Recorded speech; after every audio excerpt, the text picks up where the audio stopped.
à Dieu. Soyez bénis. Amen. En tout cas, vraiment, c'est les bienvenus à notre deuxième session. Est-ce qu'on a été bénis par la première? Ok, que la grâce et la paix du Seigneur soient avec toi. Que le shalom de Dieu soit ton partage.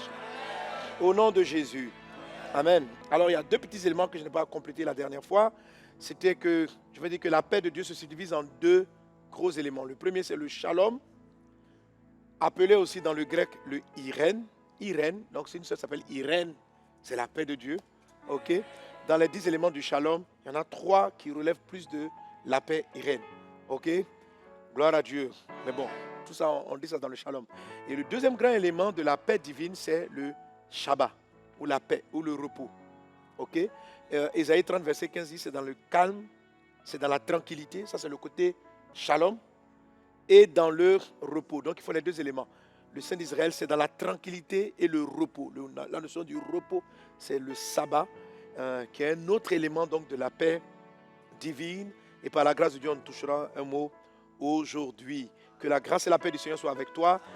Merci Seigneur pour ce que tu nous as dit précédemment et nous croyons ta grâce pour nous conduire dans cette session-là. Parle-nous par ta parole, enseigne-nous tes voies et que ta paix soit notre partage au nom de Jésus-Christ de Nazareth. Alléluia. Alors la fois précédente, mon message a consisté à te présenter ce que c'est que la paix de Dieu, qui est différente de la paix du monde, qui vient de ton être intérieur et qui prend l'ascendant, c'est ce qu'on appelle donc procurer la paix sur votre environnement extérieur. Donc c'est ce vers quoi nous partons, la capacité d'un chrétien à pouvoir créer la paix dans son environnement. Amen. Donc pour pouvoir donner, il faut recevoir. Et la réception, on reçoit quoi? On reçoit shalom et on reçoit le repos. Alléluia. Surtout on reçoit le shalom, on vit dans le repos et puis après donc on manifeste la paix de Dieu. Amen. Alors j'avais cité 10 raisons pour lesquelles vous devez rechercher la paix. Je peux même en ajouter une 11e. Pour écraser Satan. Oui, pour écraser Satan. Amen. La Bible dit, et le Dieu de paix écrasera bientôt Satan sous vos pieds. Et le Dieu de paix, le Dieu de paix écrasera Satan sous vos pieds. Donc quand tu as la révélation du Dieu de la paix, quand tu marches avec Jésus, le prince de la paix, Satan est écrasé sous tes pieds. Je le vois s'écraser dans le nom de Jésus-Christ. Que tout démon qui avait pris l'ascendant sur toi soit dominé, écrasé. Parce que tu ressembles à Dieu, tu es à son image pour dominer au nom de Jésus-Christ. Amen.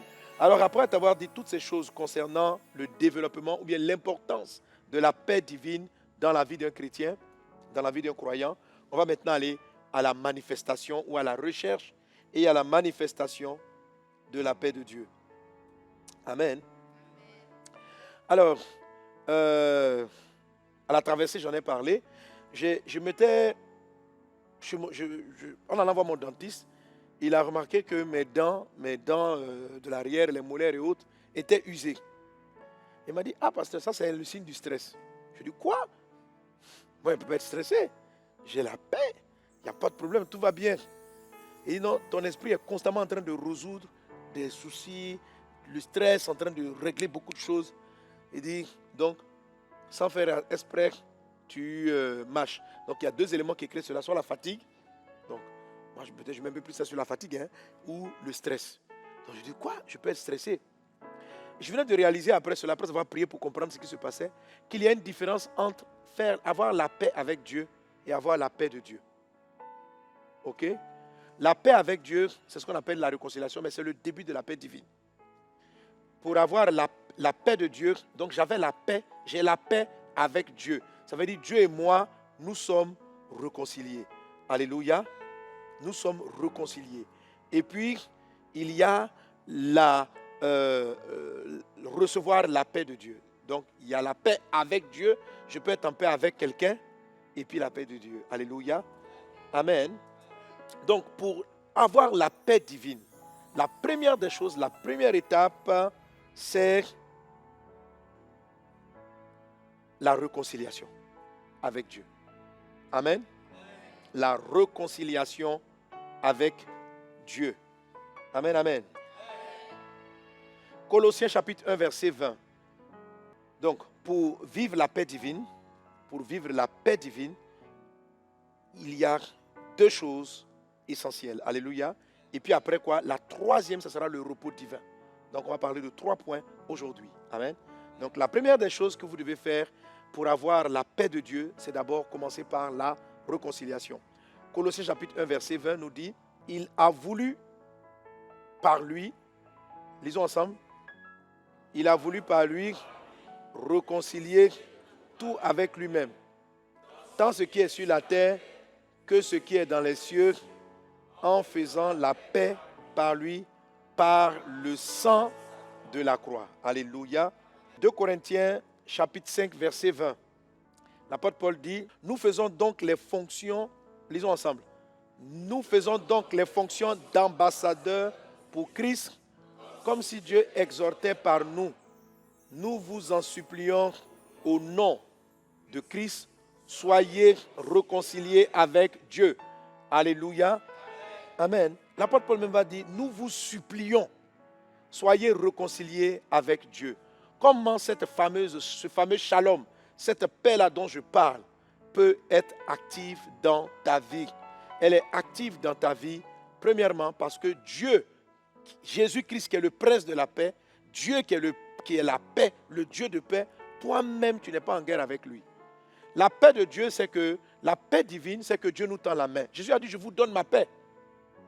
Mais si tu n'es pas réconcilié avec lui, selon Colossiens chapitre 1, verset 20, par l'œuvre de la croix, c'est-à-dire par la réelle conversion, tu ne peux pas recevoir la paix de Dieu.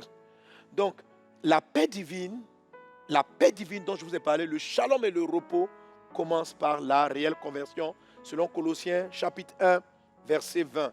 Alléluia. Voilà. Amen. Il a voulu par lui réconcilier tout avec lui-même, tant ce qui est sur la terre que ce qui est dans les cieux, en faisant la paix par lui. Amen. Alléluia. Donc ça, c'est la conversion. Dieu, si tu rentres dans sa paix, si tu viens dans sa paix, tu te réconcilies avec lui, tu vas jouir de tous ses trésors. Alors, il y a une petite histoire que j'ai vécue. Donc, il y a une soeur qui avait fait un palabre avec son mari. Donc, l'affaire était tellement chaude, le mari l'a mis dehors. Le mari l'a mise dehors, elle s'était fâchée, elle est partie, elle a pris ses affaires, elle est partie chez une copine. Et puis, donc, l'église, on est intervenu, non, c'est pas bien, faut recevoir, faut reprendre ta femme. Donc, on va leur donner des noms hein, pour le frère, on va l'appeler comment? Gasparien, la sœur Gasparinette. Donc, Gasparien a chassé sa femme. Sa femme aussi est partie avec un gros cœur. Et maintenant, donc, l'église est intervenue, je suis intervenu, on a parlé, faites la paix, La femme vient, elle retourne dans la maison. Mais, quelques temps après, elle nous appelle, le mari est fâché.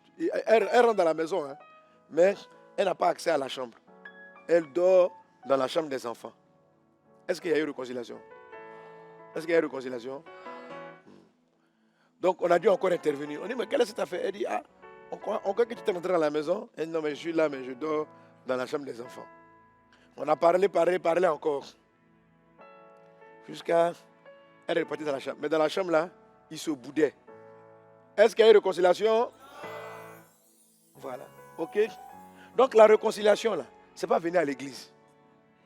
La réconciliation, alléluia, ce n'est pas seulement venir à l'église. La réconciliation veut dire le rétablissement dans tout ce que tu avais perdu. Pourquoi tous ces mouvements-là ne peuvent pas t'appeler la paix? Il n'y a pas la paix. Madame est dans la maison, mais il n'y a pas la paix. Les gens qui sont à l'extérieur vont dire, ce couple-là, ils sont ensemble. Mais il n'y a pas la paix. Parce que la paix, ce n'est pas le fait de dormir ensemble. Ce n'est pas le fait d'être dans la maison. La paix, c'est que ce qu'il y avait normalement avec vous, entre vous deux, doit être rétabli. Alléluia. Amen. Si vous venez, vous êtes dans la maison et puis vous saluez bonjour, bonsoir, sans le sourire, sans l'amitié qui caractérisait votre relation, il n'y a pas eu la paix. Dieu n'est pas comme Gasparien, Gasparinette. Quand Dieu nous a tendu la main pour être en paix avec nous, c'est la vraie paix. De quelle paix parle-t-il? À quel moment l'homme a perdu la paix? L'homme a perdu la paix quand Adam et Ève ont péché. Le jardin d'Éden, c'est le jardin des délices. Ça veut dire c'est le jardin de la paix. Ils étaient dans la paix de Dieu. Ils étaient dans la paix. Alléluia. Ils avaient tout. Ils avaient tous les 10 éléments de shalom qu'on avait cités. Ils avaient la quiétude, ils avaient la sécurité, ils avaient le bien-être. Ils avaient tous ces 10 éléments-là. Éden, ils avaient tout. Éden, c'est le shalom de Dieu. Mais Adam et Ève se sont séparés de Dieu. Et quand l'homme a quitté le jardin d'Éden, il est reparti. Et Jésus-Christ est venu pour nous réconcilier avec Dieu selon les différents textes qu'on a lus tantôt. Donc il faut savoir que la paix divine, quand tu rentres, il ne faut pas toi aussi te bouder. C'est-à-dire que tout est à toi. Dieu n'est pas comme Gasparien. Il ne va pas te dire non, tu es réconcilié avec moi, mais en même temps, dors au salon. Tu es réconcilié avec moi. Non. Tout ce qui était dans ton héritage, que tu as perdu, Dieu restaure cela. Pourquoi les chrétiens ne reçoivent pas la paix de Dieu? Parce qu'ils font la paix avec Dieu, mais ils ne croient pas que ce qu'ils avaient avant, avec le Seigneur, ils ne croient pas qu'ils l'ont à nouveau. Les gens doutent de cela. Ils sont dans la maison de Dieu, mais ils se mettent mal à l'aise parce qu'ils ne savent pas que Dieu... c'est comme s'ils ne saisissent pas, les gens ne saisissent pas leur héritage. Saisis ton héritage dans le Seigneur. Il faut lambano la paix. La Bible dit que Dieu nous a réconciliés. La réconciliation, c'est deux mains qui s'étendent. Dieu peut tendre la main, mais toi aussi, tu dois tendre la main. Gasparien a dit à sa femme de revenir, mais elle aussi, elle était toujours en mode boudé. Ok? Dieu n'est pas Gasparien. Dieu n'est pas Gasparinette. Quand Dieu dit, je me réconcilie avec toi, c'est pour te rétablir dans tout ce que tu as perdu. Reçois la réconciliation au nom de Jésus-Christ. Convertis-toi et sache que le fait que tu sois né de nouveau te donne accès à tous les 10 éléments que j'ai cités précédemment. Le bien-être, la santé, la paix, la prospérité. Toutes ces choses-là existent dans le Christ. Alléluia. Amen. La deuxième chose à faire pour recevoir la paix de Dieu. Donc, première chose, se réconcilier avec Dieu. Dis avec moi la réconciliation. La deuxième chose, je l'ai traité plus ou moins à l'épisode précédent, c'est de rechercher la paix. Mais là, j'ai envie de vous dire, rechercher la paix avec tous. Hébreux 12, 14 ne dit pas seulement de rechercher la paix. Il nous parle de rechercher la paix avec tous. Le texte de 1 Pierre qu'on a lu nous dit de poursuivre la paix avec tous. La paix avec tous est très importante. Comment on trouve la paix de Dieu? La paix de Dieu, vous commencez à la rechercher, à la trouver, en essayant constamment de prier Dieu pour créer l'harmonie de paix. Vous allez trouver en Dieu la sagesse, la manière de parler, la manière de faire. Et aussi longtemps que vous allez rechercher à sortir, à être à la quête de vous réconcilier avec tous, notez bien qu'il dit rechercher la paix avec tous, sans laquelle nul ne verra le Seigneur. Rechercher la paix et la sanctification. Rechercher la paix avec tous. Amen. Donc notez bien le avec tous. Ok. Et la sanctification, sans laquelle personne ne verra le Seigneur. Alléluia. Donc, je suis réconcilié avec Dieu, j'ai la paix de Dieu. Ok? J'ai la réconciliation avec Dieu. Mais maintenant, je dois rechercher la paix avec les autres. Amen. Pas une paix absence de conflit, mais une paix harmonieuse, une paix de complicité, une paix d'amitié. Et ça, ce n'est pas évident. Par exemple, les chrétiens ont des difficultés à savoir marcher ensemble. C'est ce qui fait qu'ils ne trouvent pas la paix de Dieu. La paix de Dieu, c'est comme une partition de biens qui se trouve dans la vie de beaucoup de personnes autour de vous. Quand vous recherchez la paix avec tous, en même temps, vous retrouvez la paix avec vous-même. Oui, parce que les raisons pour lesquelles vous ne vous entendez pas sont très souvent des blessures intérieures, l'orgueil. La Bible dit que l'orgueil envenime les querelles. C'est souvent l'orgueil, c'est souvent des complexes d'infériorité, etc. Parce qu'on est complexé à cause de l'attitude d'une personne, on a l'impression que son regard nous insulte. On a l'impression que ses remarques nous font mal.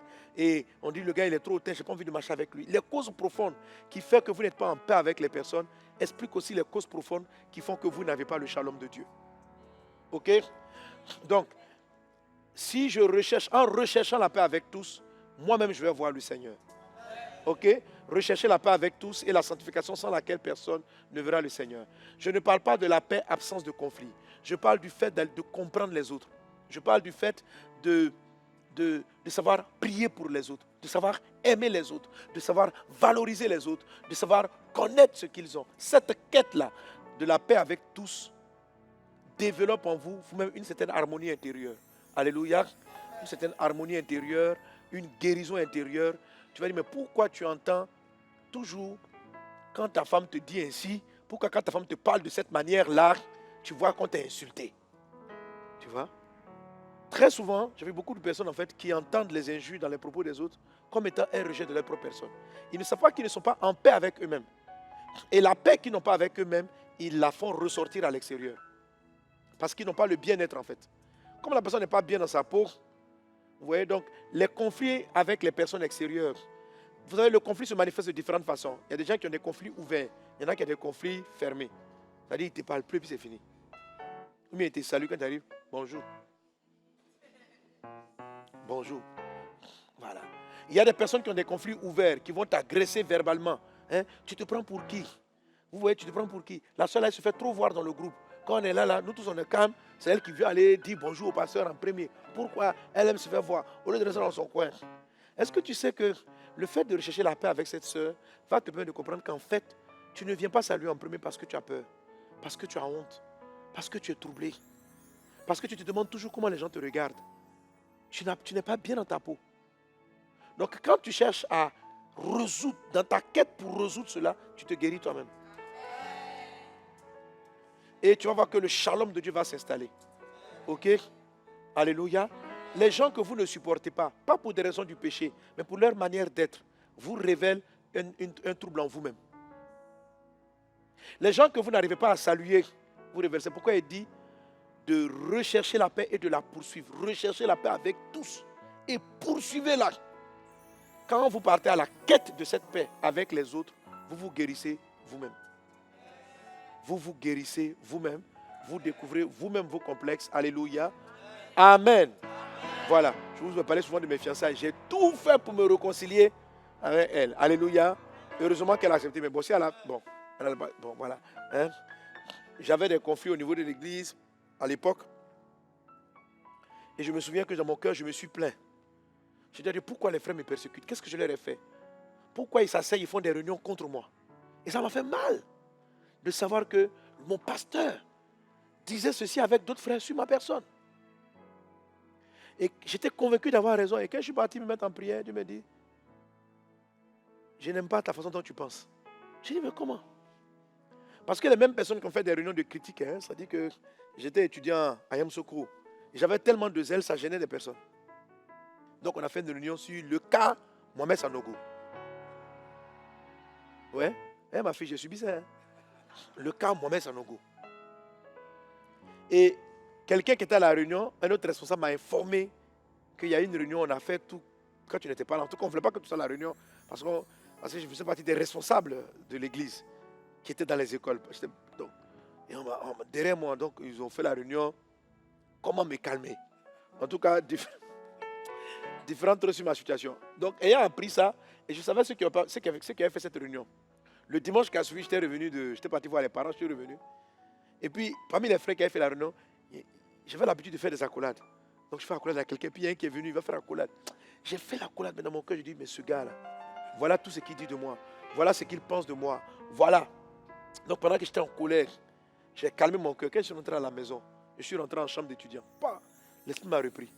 Parce que moi, je pensais que Dieu allait me justifier par rapport à ceux qui racontaient des méchancetés contre moi. Dieu ne m'a pas justifié. Hein. Il dit, je ne veux pas que tu penses ainsi. Pourquoi tu penses ainsi de ton frère? J'ai dit, mais je n'étais pas là, non, c'est eux qui m'ont critiqué. Dieu dit, je ne veux pas cette pensée-là en toi. Il dit, c'est une affaire où j'ai raison. Hein? Il dit, mon fils, ce n'est pas une affaire de tu as raison. Tu dois être en paix avec tout le monde. Je dis, mais comment est-ce que je peux faire la paix avec ces personnes si elles ne m'aiment pas sincèrement? Il dit, autant que cela dépend de toi. Fais ta part. Fais tout pour ne pas lui en vouloir, pour sourire avec lui. Et j'ai commencé à faire un travail sur moi-même pour pouvoir recréer l'harmonie. Alléluia. Et plus j'étais à la poursuite de la paix avec tous, plus j'avais de la paix intérieure. Et Dieu me guérissait de mes complexes. Okay? Donc j'ai compris que j'avais un complexe. Comme étant enfant, mes parents me disaient beaucoup, on me faisait beaucoup de reproches. J'avais un peu les pieds en X. Donc on se moquait de mes pieds, on se moquait de ma façon de parler parce que je parlais très vite. Donc dès que je parlais, on ne te comprend pas. Et puis j'étais distrait, j'étais un peu étourdi. Donc j'avais un ensemble de défauts que les gens me ramenaient constamment. Okay? Donc moi-même, je n'étais pas en paix avec moi-même. Donc il suffit que j'entends que quelqu'un dise du mal de moi, ça me met dans un état. Ça me met dans un état émotionnel trouble, quoi. Dieu me dit, il faut que tu cherches la paix avec tous.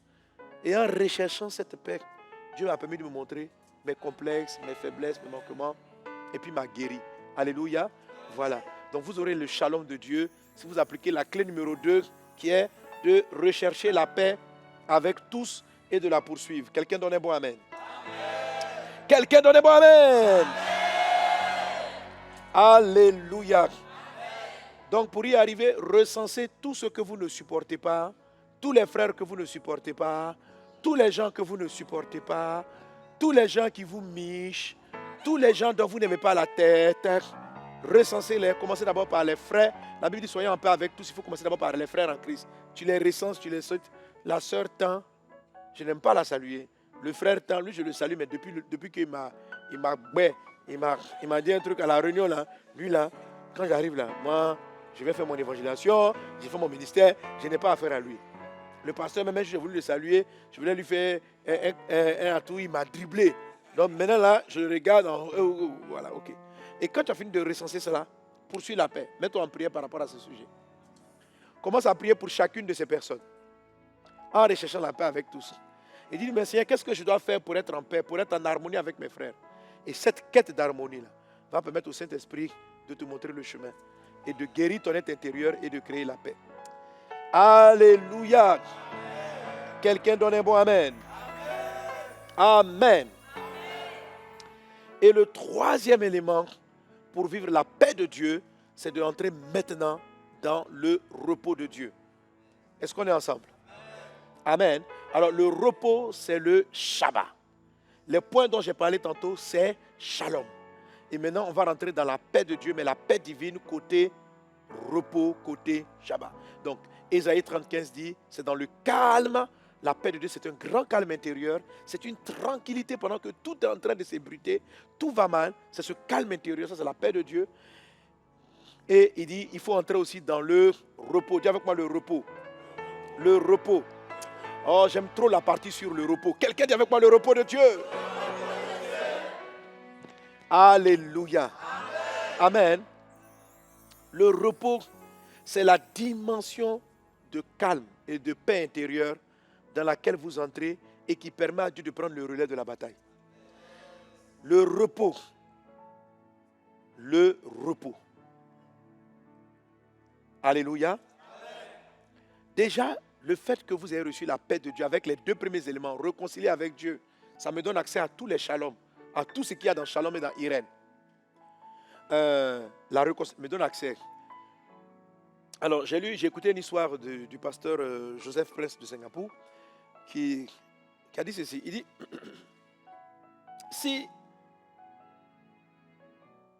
à la délivrance d'Israël de l'Égypte, lorsque Dieu a envoyé le destructeur, ok, Dieu a dit pour être protégé du destructeur,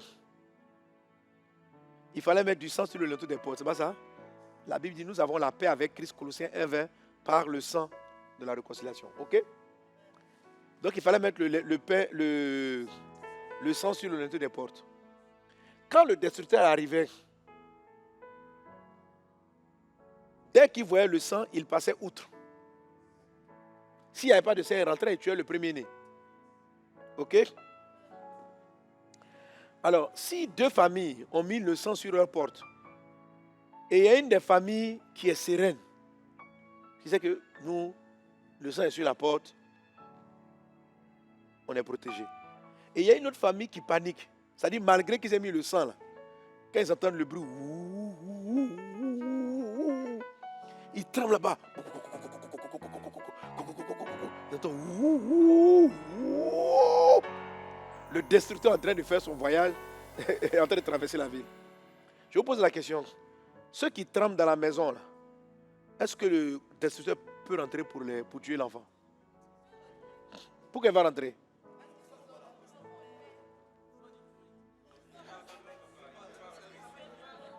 Mon fils, est-ce que le destructeur peut rentrer ou ne va pas rentrer? Pourquoi il ne va pas rentrer? Mais pourquoi certains disent qu'il va rentrer? Parce qu'ils n'ont pas confiance au sang. Donc, il rentre ou il ne rentre pas? Hein? Bon, on fait élection. Qui dit qu'il rentre? Parce qu'ils ont peur, est-ce qu'ils rentrent?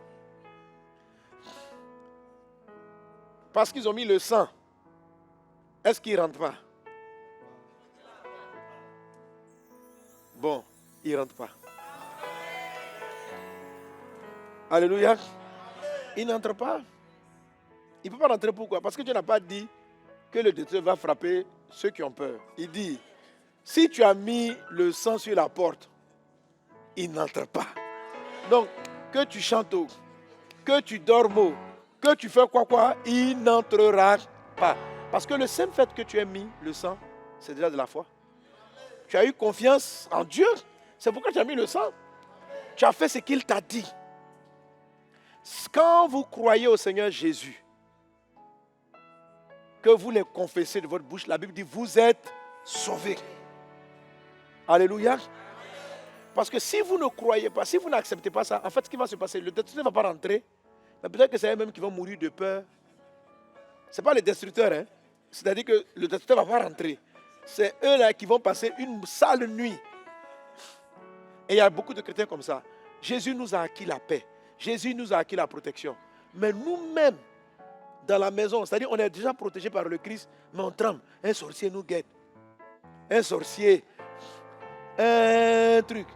La Bible dit le diable rôde cherchant qui dévorer. Le truc c'est que la plupart des personnes paniquent tellement qu'ils sortent de la maison. Pour dire on n'est pas en paix. Et c'est là que le diable rôde. Satan ne peut pas accéder à vous. Il peut faire du bruit autour de la maison. Oh. Mais parce que tu as mis le sang de Jésus dans ta vie, parce que tu as cru dans le sang de Jésus, il ne peut pas t'atteindre. Alléluia. Amen. Il ne t'atteindra pas. Et c'est là qu'on arrive dans le monde du repos. Donc il y a des chrétiens qui ne vivent pas la paix. Pas parce que Dieu ne les protège pas, mais parce que eux-mêmes, malgré l'œuvre de la paix que Dieu leur a donnée, ils sont en mode panique. Ils sont en mode panique. Donc, ils ne sont pas dans le repos.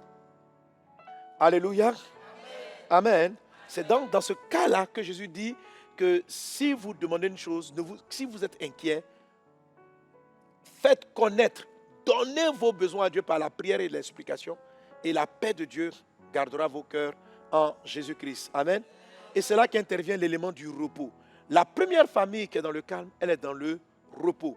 La deuxième famille qui panique n'est pas dans le repos. Ok? Elle est protégée par le sang, mais elle n'est pas dans le repos. Parce que, malgré que le sang de Christ la protège, elle est en mode panique. Et c'est le cas de beaucoup de chrétiens qui ont peur des cauchemars, qui ont peur parce qu'ils ont appris qu'au village, un sorcier veut les poursuivre. Malgré tout ce que Jésus-Christ a fait, ils sont en mode panique. Ils ne vont pas te toucher jusqu'à ce que, comme malheureusement le font maintenant aujourd'hui les chrétiens, qui sont déchus de la grâce, parce qu'ils vont chercher une autre protection en dehors du sang. Donc, ils sortent de la maison pour...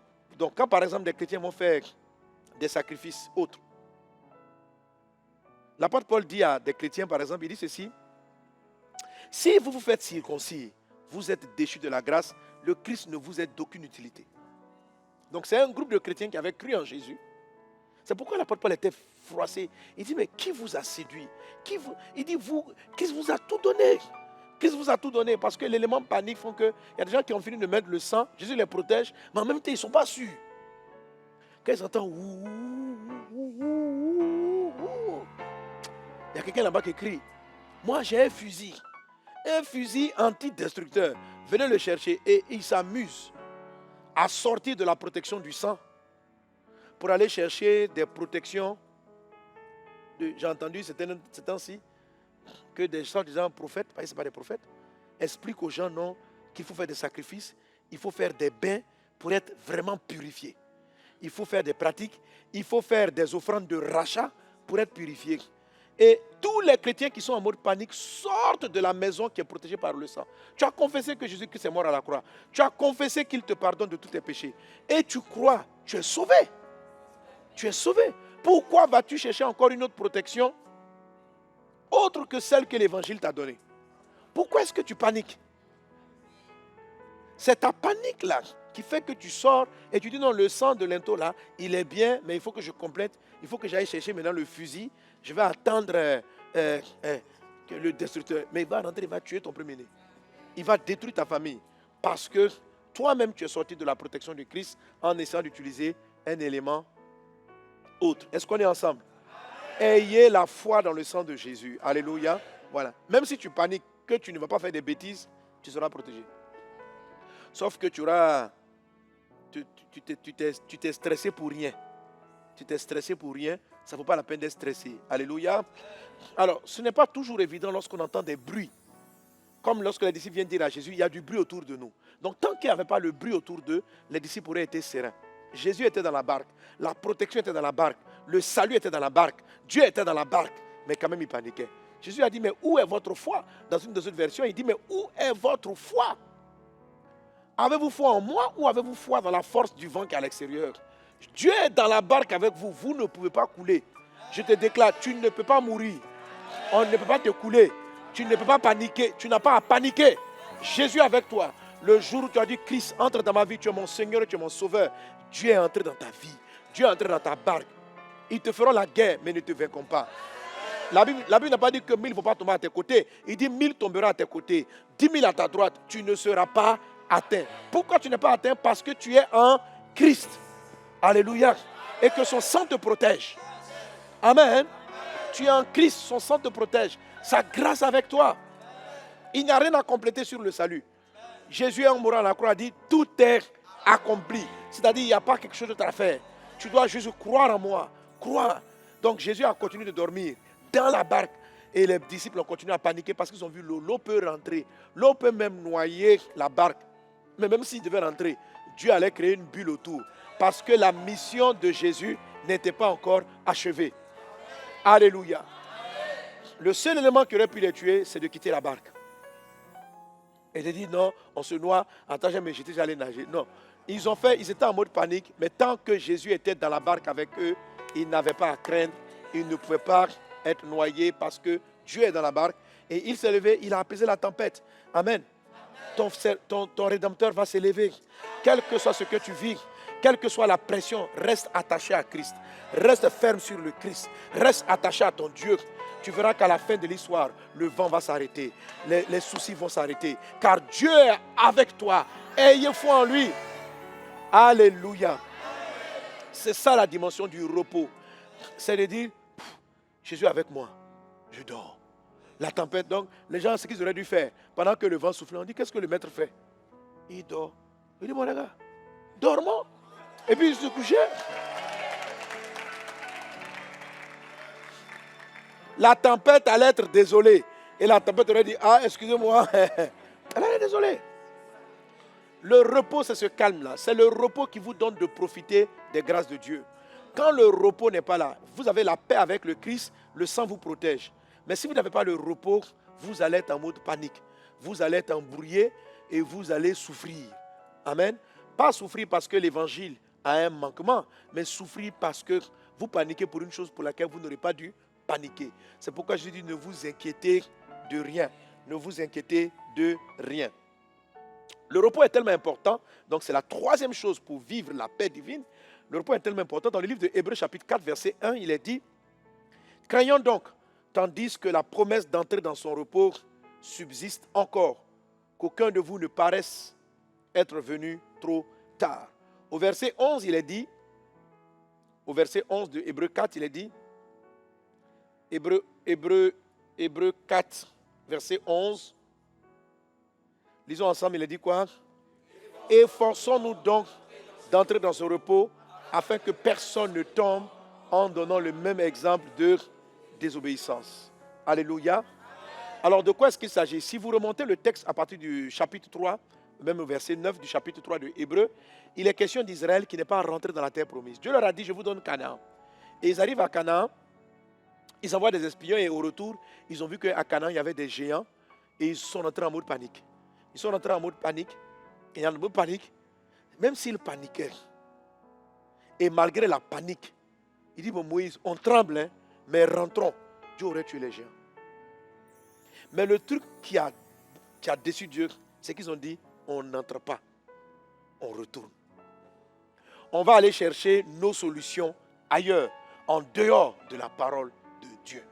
Et c'est là que ces gens-là ne sont pas entrés. Parce qu'ils ont vu dans Canaan des géants. Mais Dieu les avait déjà vaincus.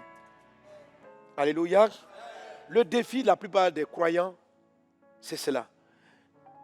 Dieu nous dit de dormir, d'être tranquille, parce qu'il veille sur nous. Parce qu'on a mis le linteau des portes, le linteau du sang de Jésus sur notre vie, sur notre porte, sur nos enfants, sur notre famille. Mais nous paniquons, nous sommes inquiets.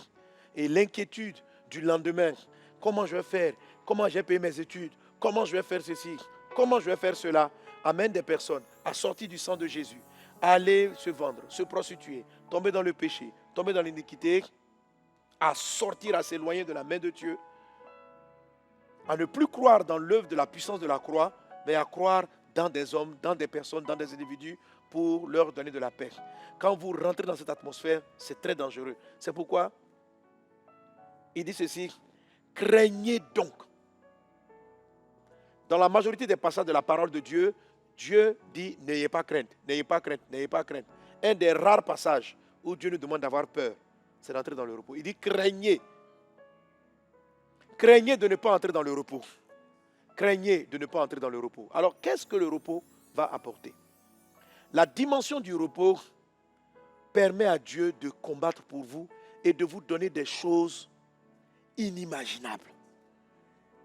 Quelqu'un qui entre dans le repos de Dieu, Dieu combat pour lui. Alléluia. Que Dieu combatte pour toi au nom de Jésus. Que Dieu combatte pour toi au nom de Jésus-Christ. Je te vois dans le repos de Dieu. Le psaume 127, verset 2 nous dit ceci. Envers vous levez-vous matin, vous couchez-vous tard, et mangez-vous le pain de douleur. Il en donne autant à ses bien-aimés pendant leur sommeil. Alléluia. Ce n'est pas un texte qui exhorte à la paresse. C'est un texte qui exhorte au repos.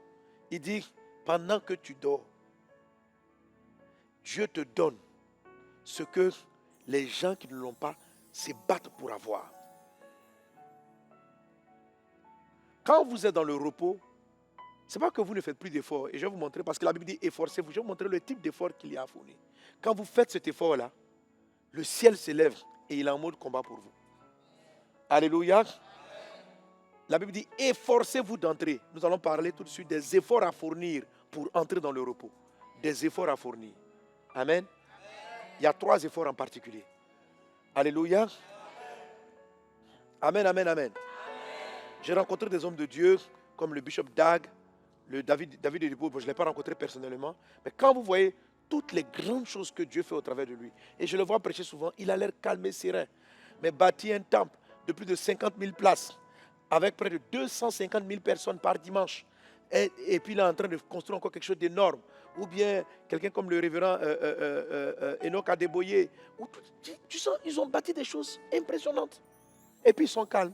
Et ils le font très souvent dans un âge où ils ne sont pas trop âgés. Ce n'est pas naturel.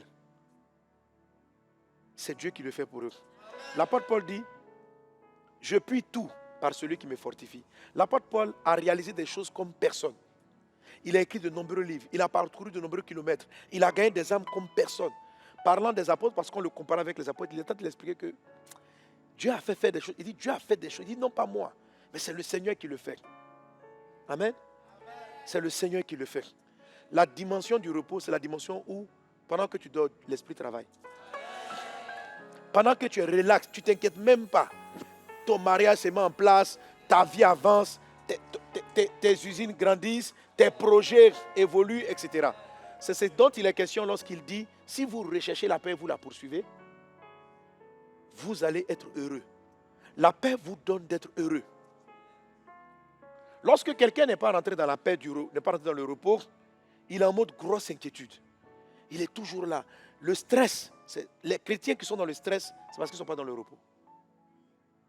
Les chrétiens qui sont dans l'angoisse, c'est parce qu'ils ne sont pas dans le repos. Les chrétiens qui sont saturés, qui sont embrouillés, qui ne savent pas comment ils vont faire, parce qu'ils n'ont pas le Shabbat. Rappelez-vous que le repos donne de l'ordre. Quand il est là, il vous donne les priorités à faire. Donc quand tu ne sais plus, tu es en mode panique, je vais au travail, je ne travaille pas, c'est une absence de Shabbat. C'est une absence de repos. C'est une absence de repos. Il y a une charge que tu portes qui te fatigue. Il y a quelque chose que tu fais qui tu n'es pas dans le repos. Alléluia. Donc la panique, la peur, et ça empêche Dieu de faire des miracles dans votre vie. Rappelez-vous ce que j'ai dit. Dieu demande le calme pour vous sauver. Il dit c'est dans le calme, c'est dans la tranquillité, c'est dans le repos que sera votre salut. Mais vous ne l'avez pas voulu. Il faut le vouloir. Ton Dieu combattra pour toi. Le psaume 91 parle du repos. Le psaume 23 aussi parle du repos. L'Éternel est mon berger, je ne manquerai de rien. Il me fait reposer dans de verts pâturages. Donc à partir du me faire reposer, tout le reste s'enclenche. Le bonheur et la grâce m'accompagneront. Amen. Quand je marche dans la vallée de l'homme de la mort, je ne crains aucun mal. Pourquoi je ne crains pas? Parce que je suis au repos. La vallée de l'homme de la mort est là. Maintenant, quand ils passent, ils paniquent parce qu'ils ne sont pas dans le repos. Le repos ne veut pas dire que le destructeur n'est pas en train de tourner autour de ta maison. Le repos veut dire que tu es dans la maison parce que tu as posé le sang. Tu as une telle confiance dans le sang que tu es tranquille. Le manque de repos des chrétiens, c'est qu'ils ont mis le sang et puis toute la nuit ils stressent jusqu'au matin. C'est-à-dire le gars ne peut pas rentrer, mais toi seul tu fais pipi sur toi. Toi seul tu paniques. Et d'un moment à l'autre tu vas mourir. Et puis voilà. Et si le destructeur fait 3 nuits, donc toutes les nuits toi tu paniques pour rien. Et c'est à force de paniquer, tu dis, il faut que j'arrête de paniquer. Il semble que la Bible n'est pas suffisante. Mais depuis là, il ne t'a pas tué. Souvent, il y a des gens qui me voient, papa, j'ai fait un rêve. Il y a 4 sorciers du village qui me poursuivent. Je dis, bon, attends. S'ils pouvaient te tuer, depuis longtemps, tu n'as pas vu que ça fait des années qu'ils te réclament, mais tu ne vois pas que tu es en bonne santé. Tu ne vois pas que tu avances. Il dit merci. Je dis, alors, mais considère qu'ils ne peuvent rien faire. S'ils pouvaient te tuer, ils t'auraient tué.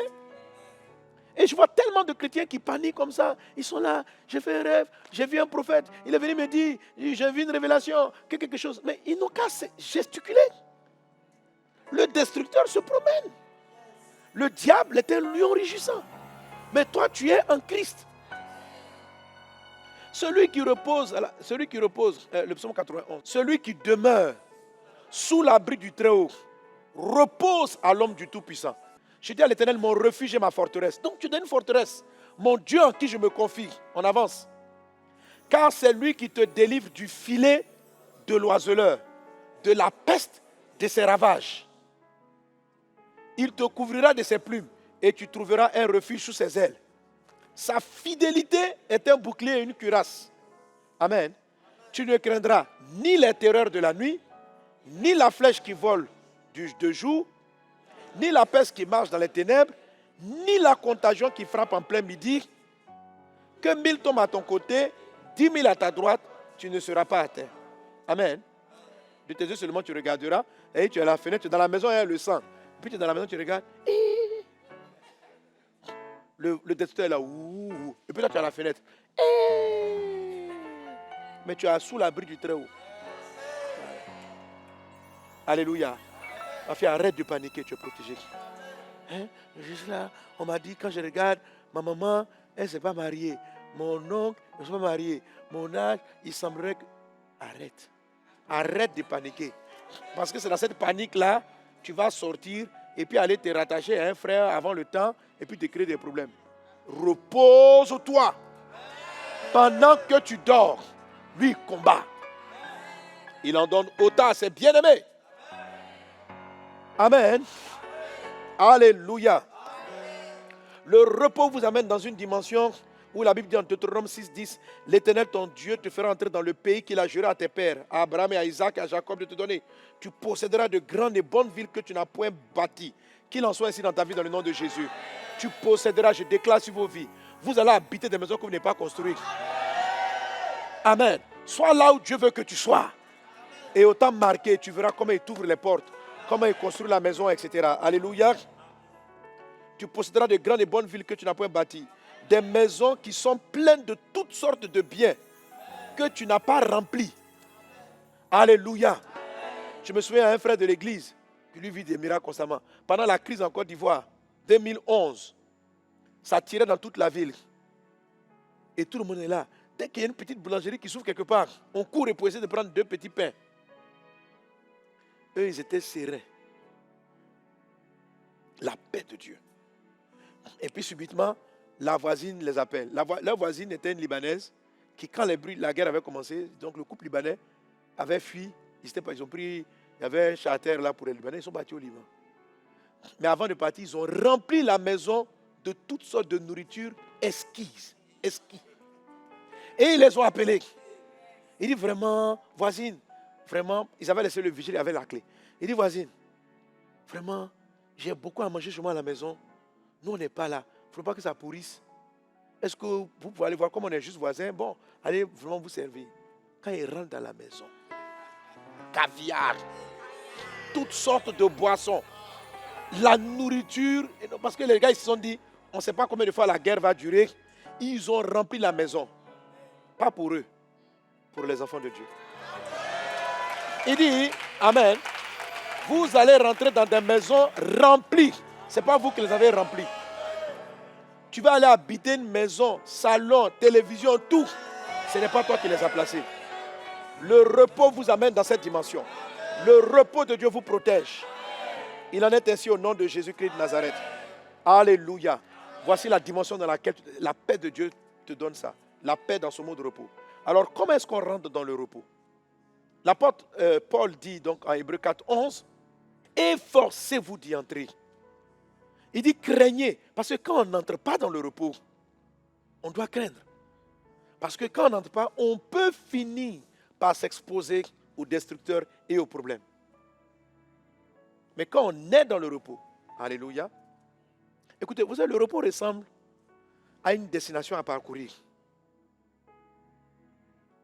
On dit par exemple quitter la Côte d'Ivoire et aller jusqu'en France à pied.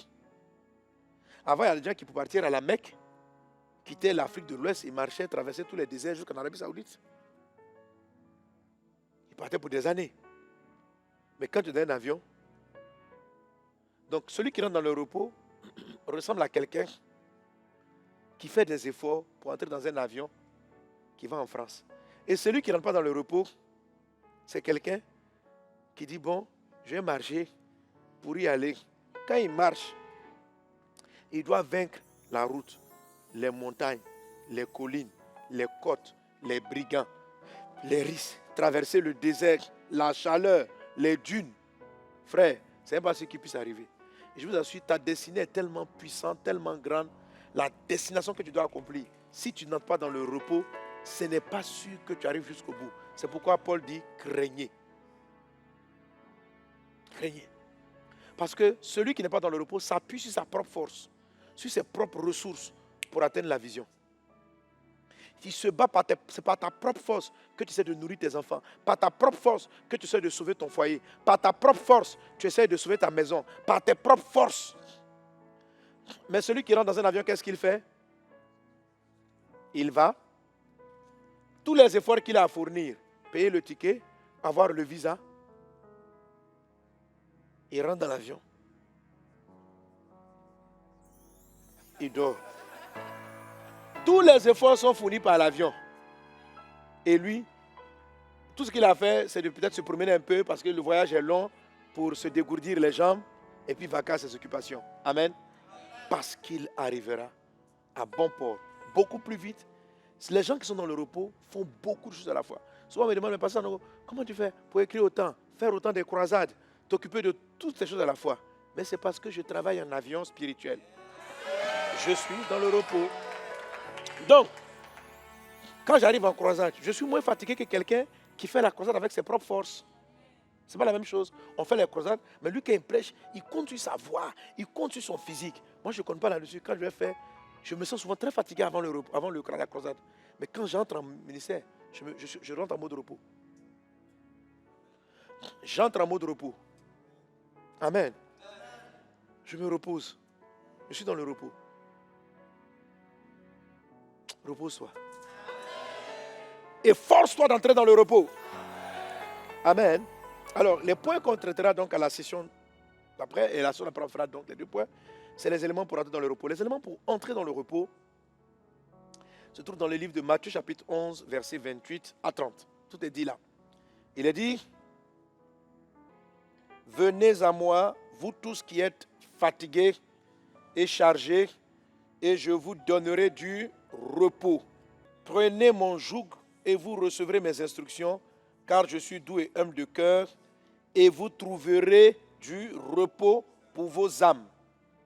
Car mon joug est doux et mon fardeau léger. Matthieu 28, verset 30. Qui veut entrer dans le repos? Qui veut travailler dans le repos? Qui veut vivre dans le repos? Qui veut avoir des maisons qu'il n'a pas construites? Qui veut faire des choses sans... C'est-à-dire que tu fais des grandes choses sans souffrir. Tu fais des grands voyages spirituels sans souffrir. Parce que tu es dans l'avion. Bon, quand on est dans l'avion, il y a une fatigue aussi. Mais ça n'a rien à voir avec celui qui marche par ses propres forces. Tu es dans l'avion, c'est l'avion qui se fatigue. Toi, tu ne te fatigues pas. Tu as juste la fatigue et la lassitude du voyage. Mais sinon, tu es au repos. Je vous vois entrer dans le repos de Dieu. Dans le dévotionnel, j'appelle ça... c'est pas Jesus Airline. C'est... je vais te trouver mon avion. Entre dans cet avion au nom de Jésus. Entre dans cet avion au nom de Jésus. Brenda Sarabara la Glorianta Bradase. Je te vois entrer dans l'avion divin au nom de Jésus. J'appelle, voilà. Air repos divin. Air repos divin. Air repos divin. Rentre dans air repos divin et réalise de grandes choses. Tu feras de grandes choses. Tu bâtiras de grandes choses. Dieu t'amènera dans des choses. C'est-à-dire que tu vas... soit il y a des maisons que tu vas bâtir, mais il y en a d'autres que tu ne bâtiras pas. Tu vas voir que le terrain a été préparé pour toi. Voilà, c'est comme ça qu'on fait les croisades. Quand on se met en mouvement, je fais toutes choses pour rentrer dans l'avion du repos. J'essaie d'aborder les programmes en me déchargeant, en appliquant les 3 principes du repos. Les 3 éléments, les 3 efforts à fournir, c'est ça. Si tu appliques ces 3 efforts-là, dans chaque chose, tu vas voir que tu vas arriver à bon port. Les choses seront beaucoup plus faciles pour toi. Que Dieu te bénisse abondamment. Et on les étudie à la session d'après. Amen. Alors, la session d'après, donc, à la session prochaine, on va faire donc comment entrer vivre le repos de Dieu.